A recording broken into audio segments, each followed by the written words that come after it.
സ്നേഹം കുർബാനയാകാൻ, എന്നിലലിയാൻ ജീവനാകാൻ എൻ ഹൃദയം നൽകുന്നു ഞാൻ. ദേഹം പകുത്തു നൽകി വാസമാകാൻ. പരിശുദ്ധ പരമ ദിവ്യകാരുണ്യത്തിന് എന്നേരവും ആരാധനയും സ്തുതിയും പുകഴ്ചയും ഉണ്ടായിരിക്കട്ടെ. പരിശുദ്ധ പരമ ദിവ്യകാരുണ്യത്തിന് എന്നേരവും ആരാധനയും സ്തുതിയും പുകഴ്ചയും ഉണ്ടായിരിക്കട്ടെ. പരിശുദ്ധ പരമ ദിവ്യകാരുണ്യത്തിന് എന്നേരവും ആരാധനയും സ്തുതിയും പുകഴ്ചയും ഉണ്ടായിരിക്കട്ടെ.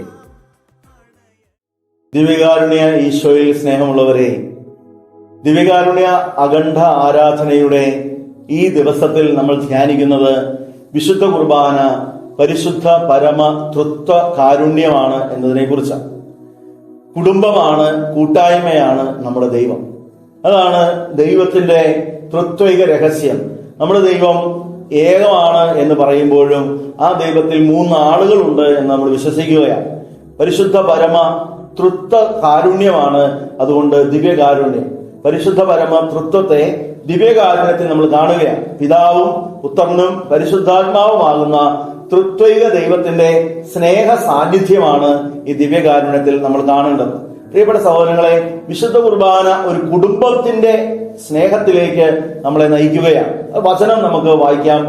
വെളിപാട് പുസ്തകം 3-ാമത്തെ അധ്യായം 20-ാമത്തെ തിരുവചനം.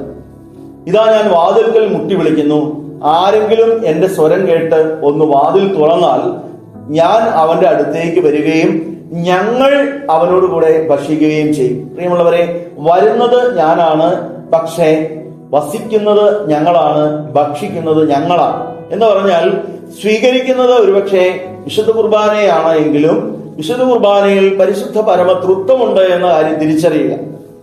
ദിവ്യകാരുണ്യമാണ്, കുർബാനയാണ് നമ്മൾ സ്വീകരിക്കുന്നത്, ഈശോയാണ് നമ്മൾ സ്വീകരിക്കുന്നത്. പക്ഷേ ഈശോയെ നമ്മൾ സ്വീകരിക്കുമ്പോൾ പിതാവും പരിശുദ്ധാത്മാവും നമ്മളോട് കൂടെ ആയിത്തീരുന്ന അനുഭവമാണത്. സ്വർഗം മുഴുവനും താണിറങ്ങി നമ്മുടെ ഉള്ളിലേക്ക് വരികയാണ്. പിതാവും പുത്രനും പരിശുദ്ധാത്മാവുമാകുന്ന തൃത്വിക ദൈവത്തെ സ്വീകരിച്ചുകൊണ്ടാണ് ദിവ്യകാരുണ്യ സ്വീകരണത്തിന്റെ അനുഭവത്തിൽ നമ്മൾ വ്യാപരിക്കേണ്ടത്. അങ്ങനെ സ്വർഗത്തിൽ ആയിരിക്കുന്ന അനുഭവത്തിലേക്ക് നമ്മൾ ഉയർത്തപ്പെടുകയാണ്.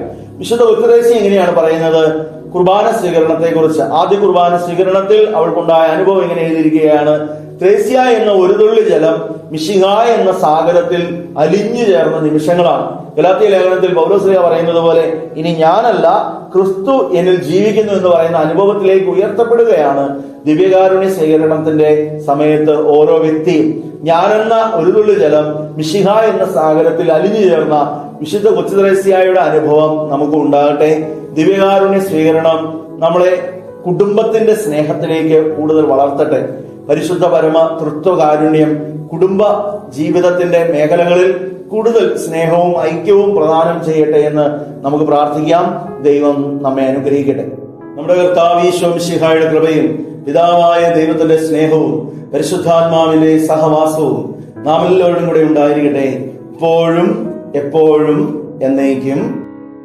കാരുണ്യത്തിൻ മുൻപിൽ അകലാത്ത രോഗങ്ങളില്ല, ദിവ്യകാരുണ്യത്തിൻ മുൻപിൽ പൊറുക്കാത്ത പാപങ്ങളില്ല, ദിവ്യകാരുണ്യത്തിൻ മുൻപിൽ അഴിയാത്ത ബന്ധനമില്ല, ദിവ്യകാരുണ്യത്തിൻ മുൻപിൽ കുറയാത്ത ഭാരം